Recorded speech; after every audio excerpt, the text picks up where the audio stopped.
Kalilong. Kahit anong problema, hindi ibibigay sa'yo ng Panginoon pag hindi mo kaya. Ang aking pong panganay na anak. Dahil po nakaranas po siya nung 8 months pa lang, na-detect namin na meron po siyang bukol sa right kidney. Tapos nalaman namin, binayopsi po yung bukol, stage 1 cancer po, Wilms tumor. Sobrang hirap po. Dumating na sa point na gusto ko na sumuko po. Nung time na yon, pinagdarasal ko na sana madugtungan pa ang kanyang buhay. Tumawag ang aking misis. Kala ko na parang na nagtatatalon, umiiyak. Sabi niya, Daddy, cancer-free na ang ating anak. Hindi na siya babalik ng ospital.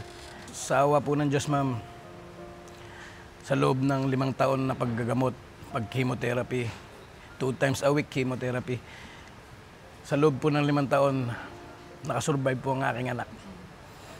Ang aking mami, ang mga mahal na asawa, yan, Manilyn Kalilong, at syempre, Carl Ivan Kalilong at kay Ivana Star Kalilong, mahal na mahal ko kayo. Ako si Ivan Kalilong, 39 years old, from San Juan, Batangas.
Tropa, pinanood mo hanggang sa dulo itong video na to? Very good ka!